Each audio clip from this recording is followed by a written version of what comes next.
Hello everyone, I'm Ronald Mehta and welcome back to Digit.com, a platform where we make life simple for management students worldwide. In this video on the subject of retail management, we are going to cover the topic on retail operations. The gamut of retail operations entails looking at the scope of retail and the store operations. This video additionally also covers the 5 S of retail operations. So now let's start with a brief introduction on retail operations. Let's start with the scope of retail management.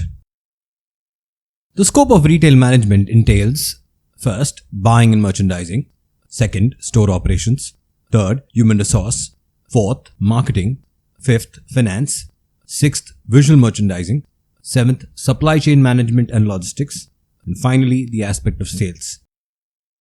Let's look at each one of them quickly, starting with buying and merchandising. Key tasks in this area include selection of vendors, costing of merchandise procured, allocation of merchandise to the stores, developing distribution plans, and calculating gross margins.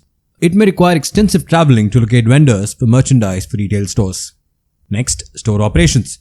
Store professionals in the store operations area oversee overall store operations and profits. Responsibility in operations may vary from being responsibilities for a department, floor, and the entire store or for a group of stores. Successful store managers have the ability to lead and motivate employees as well as take care of all discipline necessary to run a successful business.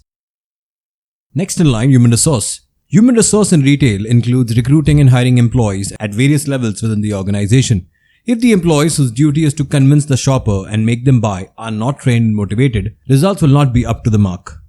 Next, the element of marketing. In retail marketing, functions may include different departments like advertising, sales promotion, public relation, etc. These entail a good mix of push and pull strategy to convert visitors into customers inside the store. Next, finance. Retailers also have to take care of all accounting and treasury functions like accounting for income, paying expenses, maintaining financial records, cash flow control, banking, credit policies, etc. Auditing of stores for merchandise and money is another responsibility of this department. Next, the element of visual merchandising. Visual merchandising is largely associated with creating the overall look of the store. Retailers are responsible for building and placement of design elements, enhance business image, and differentiate themselves from the competitors. Next, supply chain management and logistics. Depending upon the size of the organization, a retailer has to perform functions of supply chain management. Further, analyzing and negotiating contracts with suppliers, manufacturers and distributors, capacity and production planning, resources, allocation, etc. also fall into the gamut of supply chain management and logistics. And finally, sales. Selling goods to the consumer at the right time, the right place, and in the right quantity to the customer is one of the major functions of retail management. Sales ultimately determine the long-term viability of a retail store, especially for stores such as a supermarket where the margins are razor sharp. Moving on to the 5 S of retail operations. The model is a combination of 5 key elements, of which 3 elements such as space, stock and staff is controllable, and the other 2 elements are systems and standard. Let's look at each one of them briefly, starting with systems. They refer not only to information technology but also to the processes and the procedures that the retailer has in place for ensuring the smooth functioning of the retail store. Next, standards. Refer to the set of guidelines or the standards set by the retailer in terms of service within the environment of the store. Next, stock. It is a reality that a customer does come to a retail store to buy merchandise and the ultimate aim of the retailer is to sell the products. Too much of capital tied up in inventory can lead to problems in terms of cash flow. Next, space. Once the stock has reached the store, it needs to be displayed accurately in order to enable the customer to make a purchase. In this model, the element of space does not refer only to the selling space but also to the non-selling space, as in the space where the customers can move around. And finally, staff. It is essential for customer contact. Ultimately, the employee of a retail store is like a walking billboard for the store. Moving on to retail store and the introduction. A retail store is a place where customers take decisions on the purchase of products offered by the retailer. It is a point of contact between the customer and the retailer. It influences the perception that customers form in their minds about the store, the products, services, and the staff. From the management's point of view, operations of the store are a major element of the cost. And finally, now let's look at the responsibilities of a store manager. All employees working in the store report to the store manager. A store manager reports to a district or probably a general manager. Key responsibilities of the store manager include: first, management of employees. A store manager is a person ultimately responsible for the day-to-day operations or management of a retail store. The store manager has to manage store employees working at various levels such as sales, store staff, cleaning staff, and clerical staff. Next, maintaining the sales environment. When a customer walks in, he or she should be motivated to shop, which ultimately entails an inviting sales environment.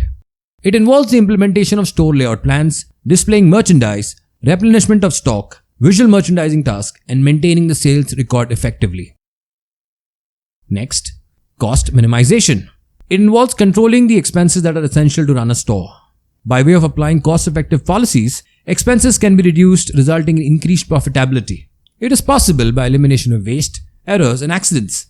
This task of minimizing cost becomes necessary when store is running on low price policy, such as a supermarket. Next, recruitment, training, and development. The store manager has to handle the job of recruiting the right employee for the right job, then train and adjust them according to the store's policies and working environment. Next, budgeting and forecasting. The store manager is more suitable for predicting the store's future performance, calculating future expenses, and accordingly setting budgets. Explaining the set targets and the funds available to departmental heads and collecting the performance at regular intervals also falls under the gamut of budgeting and forecasting. Next, implementing marketing plans. This involves implementation of marketing policies devised in order to pursue store's strategic marketing objectives. For example, to allocate space for sales promotion activities, inspecting effectiveness of sales distribution programs, etc. Next, team leadership. The store manager also has a task of motivating his or her employees, further reducing any resistance to change in working methods that may be required when new strategic directions are set. And finally, the aspect of holding inventory. To ensure regular availability of products, the retail store manager should maintain appropriate level of inventory all the time in the store. In addition to maintaining appropriate inventory level, he or she should make sure that the payment has been made to the suppliers. So that's it, folks. This brings an end to the topic on retail operations. These are the list of sources and links referred to for the content in the video. Thank you.